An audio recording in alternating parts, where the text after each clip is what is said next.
what was it like to work with Christopher Nolan on your first feature film? Go for it, Harry. I personally thoroughly enjoyed myself.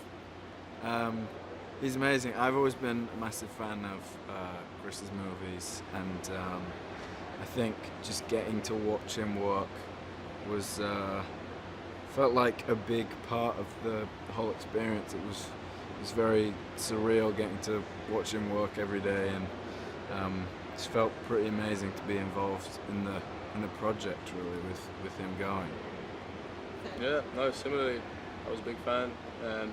He's obviously got an amazing mind and is a genius. I think enough people will tell you that. But what I really liked is how he is on set. It means that he creates a very kind of close, kind of intimate vibe, even though you're surrounded by these huge scale sets and massive warships and Spitfires overhead. He's very present all the time, very hands-on.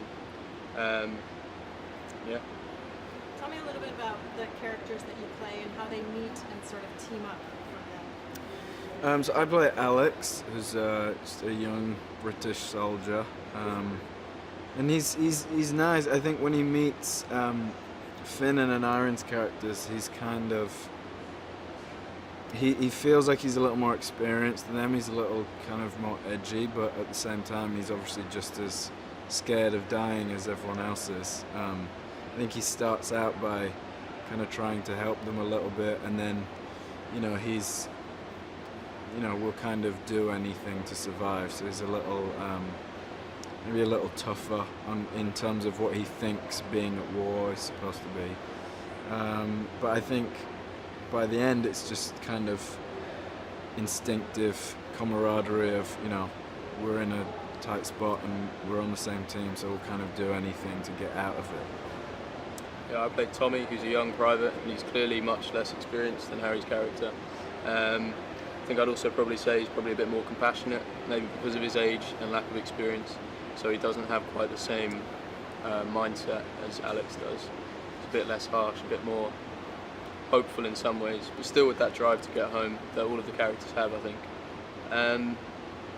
Yeah, I think there's a good contrast between the two. Between all three of us, actually, between me, Harry, and Iron, we're all very different in lots of ways, but all with the same objective. How did you, if you did, physically prepare for the role?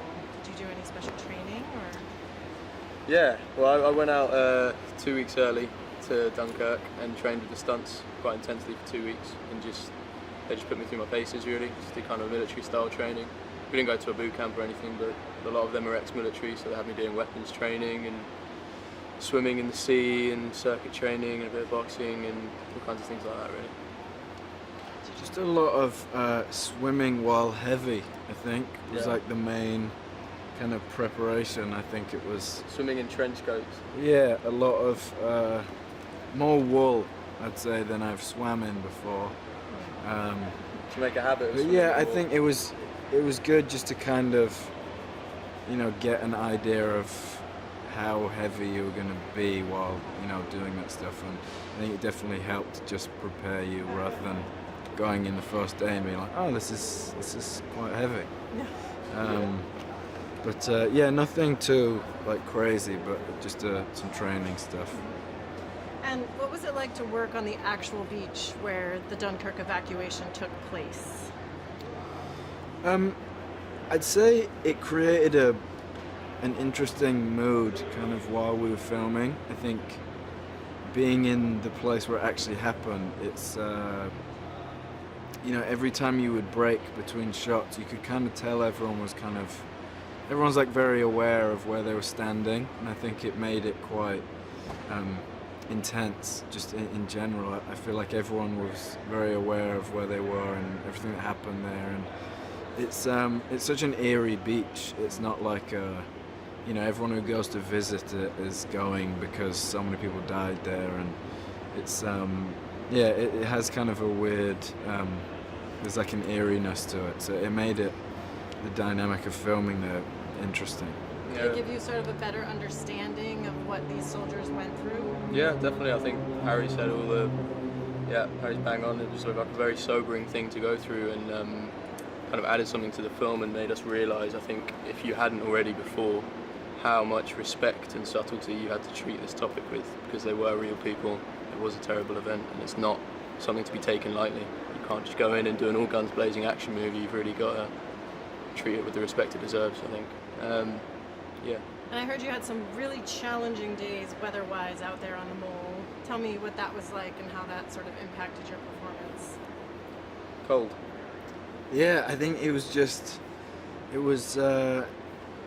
very cold. I think it helped in terms of it didn't require much acting in terms of the elements, and obviously you can't recreate the feeling of what actually would have been like, and the elements being tough is nothing in comparison to obviously what the soldiers would have gone through.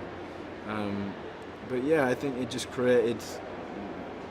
made it this like visceral experience of kind of having elements hit you from everywhere, and just made it so much more real than being in a studio or something and doing it that way. Use it was the phrase thrown around a lot by Emma and Chris. It's pretty cold, isn't it? It's quite rainy. Yeah, use it.